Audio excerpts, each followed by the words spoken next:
con ese peralte la curva, se pueda realizar la curva con esa velocidad directriz, o es porque como ya está hablando que bajaríamos la En velocidad. este gráfico sí. Ah, en este En gráfico este sí. gráfico sí. Bien, porque entonces como yo estoy en una Este ruta primer gráfico. de montaña, Sí.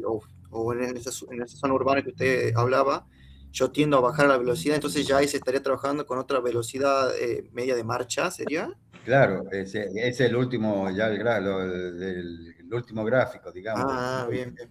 Porque ¿qué es lo que pasa? Nosotros diseñamos el camino con el concepto de velocidad directriz, pero sabemos que cuando hay presencia de curvas y si las curvas son cerradas, lo normal es que el conductor suelte el acelerador. Y ya hablamos de velocidad media de marcha. Es un 85% de directriz. Bien. Entonces, en este caso del segundo gráfico, ¿qué hacemos? Tomamos este peralte máximo, pero para este radio, que en este caso, esto por eso es medio complejo entender, este radio yo voy a contrarrestar todo con peralte. No va a hacer falta fricción. Ahora acá se terminó el peralte, ya no puedo aumentar el peralte. Entonces, ¿qué hago? Sigo bajando el radio, pero no aumento el peralte. Y todo este tramo va a ser aguantado con fricción. ¿Qué es lo que no dice acá? Por eso que no se entienden a veces los gráficos. No sé si lo entiende al tema. O sea que ahí yo voy a estar girando con el auto, realizando fricción con la rueda. Claro, en el primer caso no fricciona la rueda. En el segundo caso ya hay fricción. O Ah, sea, bien, bien. además de contrarrestar con el peso del vehículo en el plano inclinado, aparece la fricción. En este segundo gráfico, lo que decimos, lo que usted decía recién, bueno, es la curva y es lógico que se baje un poco la velocidad. Entonces hacemos el mismo criterio, pero la relación de velocidad que incorporamos en la fórmula es para velocidad media de marcha. Entonces el radio este R1 corresponde a la velocidad media de marcha con todo el peralte. Y entre el R1 y el R mínimo es fricción. Y siempre esa velocidad media de marcha.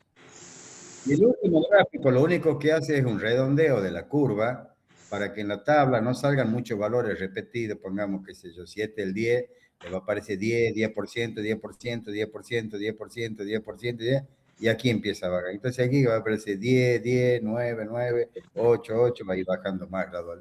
Eso nos da el cambio de la última curva. Bien.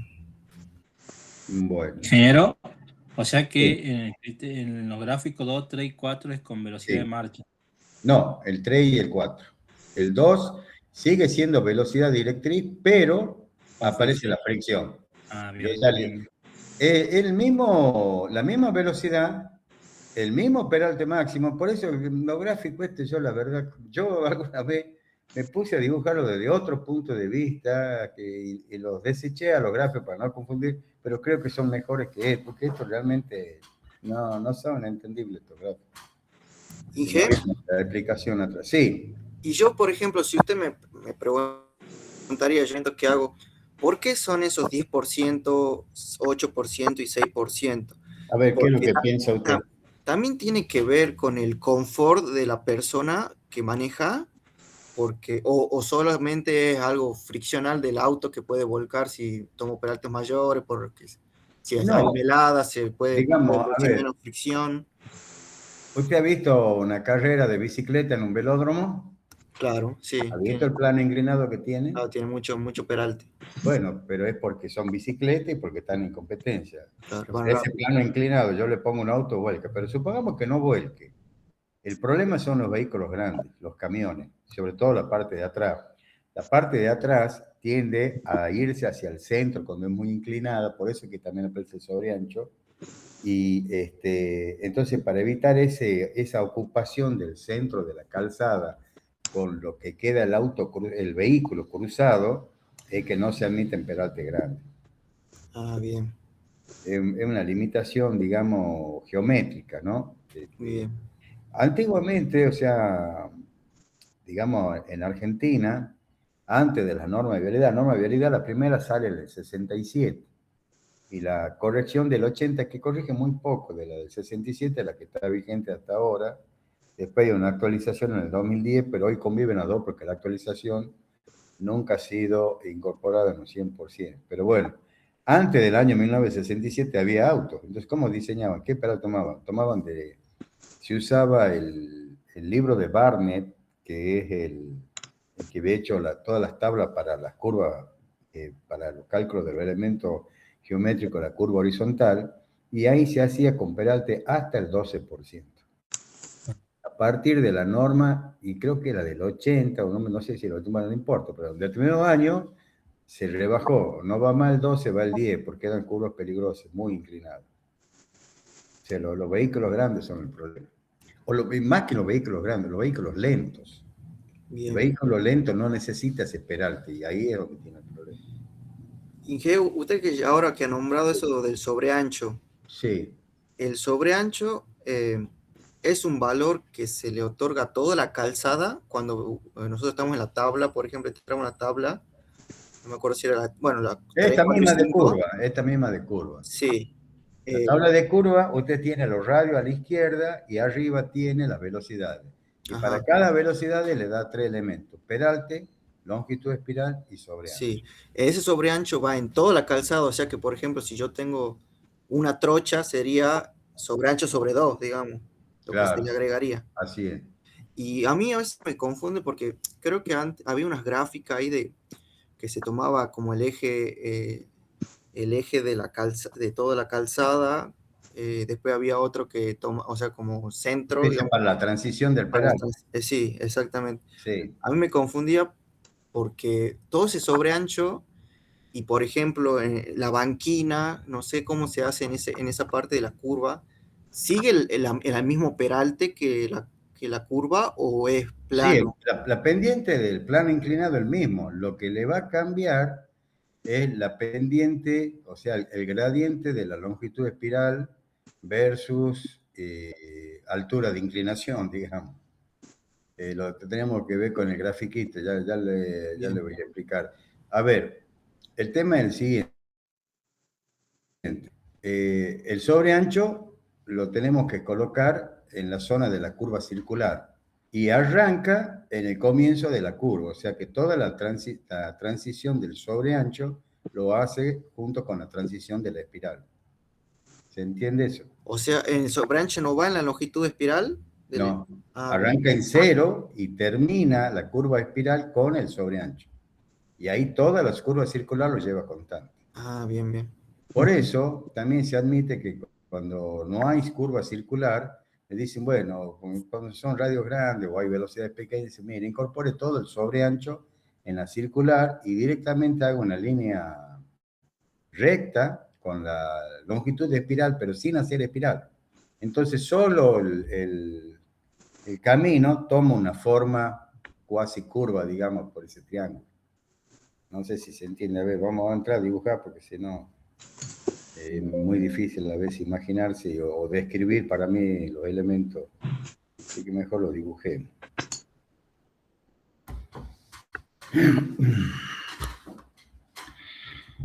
Me estábamos viendo ayer. A ver, vamos a ver dónde. Bueno, aquí tenemos, por ejemplo, la curva. ¿Se ve ahí, no? Sí, sí, sí. Bueno, entonces, yo el sobreancho, y claro, bueno, no es una, no me sirve, vamos a agregar una gráfica. Bueno, hagamos una curva circular. Pongamos,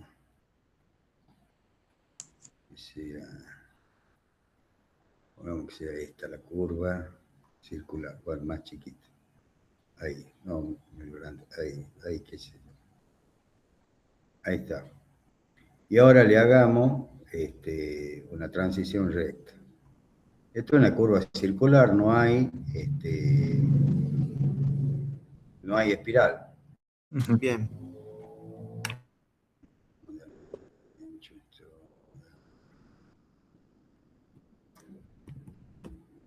Se me dio la mano. Ahí. Entonces,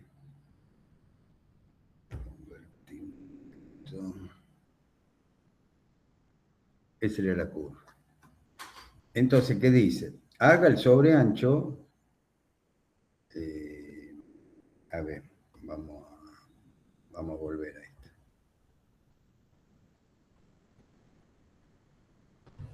No voy a poder hacerlo. Vamos a darle todo. No. Bueno. Vamos a ver dónde estaba. Quería aumentar la esta nomás.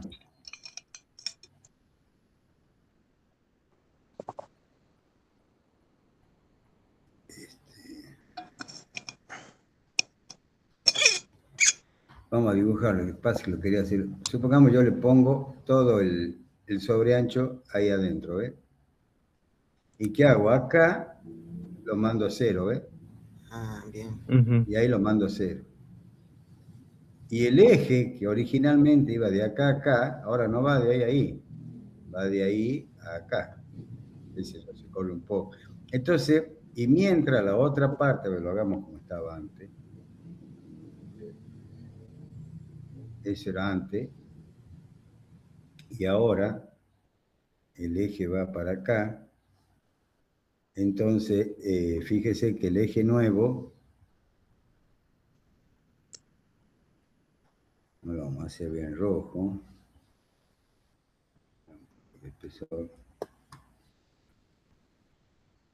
Va formando una curvita, ¿ves? Y aquí, bueno, vendría la parte circular y repite lo mismo. El eje anteriormente era el negrito. Y ahora el rojo. Entonces esto, si bien no es una espiral, pero es un quiebre que hace entre las dos partes. Para el conductor es casi una espiral, eso en curvas pequeñas. Y ya en las curvas grandes, bueno, todo este mismo trabajo se hace, pero en la espiral. Nada más que si no tenemos inconvenientes con el sobreancho, lo que hacemos es repartirlo en ambos lados, ¿no? O sea, se lo lleva por ahí, digamos. Y esto, si fuera la espiral, va a ambos lados.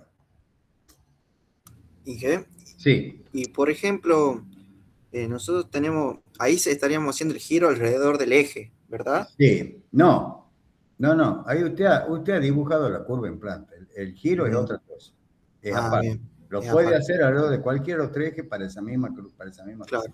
¿Y por qué? O sea, es por algo de la topografía más que nada que yo Sí, tendría que variar entre esos tres, digamos, en esos tres claro. casos. Sí. Bien. Suponga, a ver.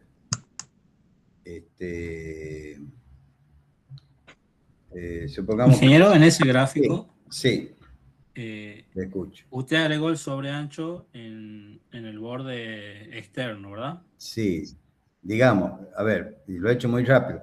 Primero puse como que pongo todo el sobreancho adentro. Ahora hagamos de cuenta que no olvidemos de ese otro gráfico. El sobreancho lo reparto en dos partes, supongamos que sea todo ese, porque Sí.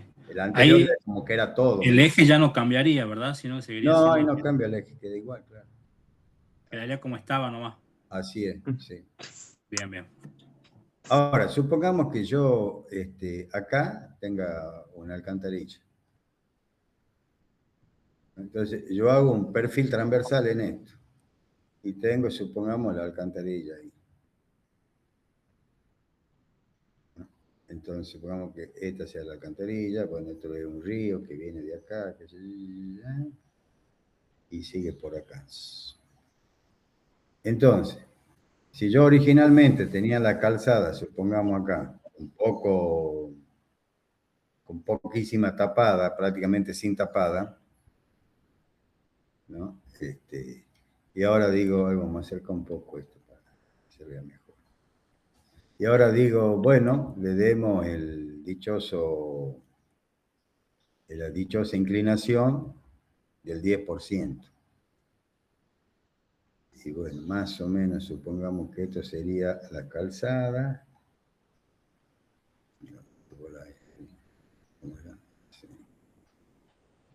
Y la inclinación es esta. Ahí estoy girando alrededor del borde interno. Este sería el borde interno de esta misma curva. O sea, esto siempre tienen que tener presente. Yo dibujo de izquierda a derecha, porque de izquierda a derecha avanzan las progresivas. Entonces, este dibujo me está diciendo que el borde interno es este. Entonces, el perfil transversal, que sería mirándolo desde en el sentido de avance progresivo, yo lo estoy viendo de ahí. Este es borde interno. Entonces aquí yo no tengo más remedio que girar los reportes al borde interno. Porque si yo pretendiera girarlo respecto al eje medio, y me está comiendo la alcantarilla. Claro. Entonces ahí tiene un causal de por qué tengo que girar respecto al borde interno. El caso del borde externo a veces le da por una cuestión topográfica. Porque bueno, la inclinación esto mismo lo copié. El del eje medio sería si yo tuviera una tapada más... El eje medio, mientras yo no tenga problema. Y si tengo una tapada alta, claro, no hay drama. Claro. Ahora, supongamos que yo vengo de nuevo a ese y por cuestiones de topografía, yo en la zona tengo que el terreno es, a ver cómo sería respecto al borde interno, como digo, sería el borde externo, yo lo estoy girando respecto a esto, en vez de girarlo con respecto a este. ¿Mm? Y entonces eso es porque quizá yo mi topografía acompañe mejor esto. ¿Me entiendes? Ese es el terreno natural. Entonces me conviene seguirlo a este. Y a veces se da también cuando tiene autopista, de que para las dos calzadas se acomodan mejoras y girando alrededor del borde externo. Vamos, si esa es la situación. No importa que después haga alguna macanita. Pero sería mucho peor si yo lo giro respecto al borde medio, queda más alto. Y bueno, por eso, de acuerdo a topografía, va a tener borde externo, borde interno, pero en general es eje medio, en general. Son casos muy puntuales que dice, che, ¿cómo resolvemos? Bueno, ahí cambiamos el borde. Lo normal es hacer girar alrededor del eje medio. ¿Quieren ver la variación de Peralte? ¿Cómo? Inge, yo quería seguir hablando del tema de la tabla. Bueno. De la tabla esta que tiene que ver con los peralte. Sí. O sea, yo cuando estoy por diseñar la curva, yo ya tengo que tener de dato el radio mínimo, ¿verdad? ¿Y cómo lo tenía el radio mínimo? El radio mínimo lo tenía de la tabla primera, de la tabla número 1. ¿En función de qué vendría a ser el radio? O sea, yo tenía primero mi tránsito medio diario anual. Sí. Y sacaba la categoría del camino. Sí. Y por ende que yo sacaba la categoría, yo tenía que, bueno, obviamente saber cuál es la topografía en la que va a estar emplazado esa traza. Sí. Y bueno, y de ahí podía elegir yo así mi velocidad directriz. Y hay una velocidad asociada ya ahí a eso. Claro. Y a esa velocidad se le asocia con la fricción máxima, claro. No, y el 10% de peralte, sacamos el radio mínimo. Ah, bien, bien. El absoluto es cuando usamos toda la fricción. Claro, es puramente friccionado. No, pues usamos toda. Claro. Más del peralte, toda la fricción. O sea, lo hacemos chirriar lindo, no claro. tanto, en valor medio, a pesar de que toda es un valor promedio. Lo que hacemos con el deseado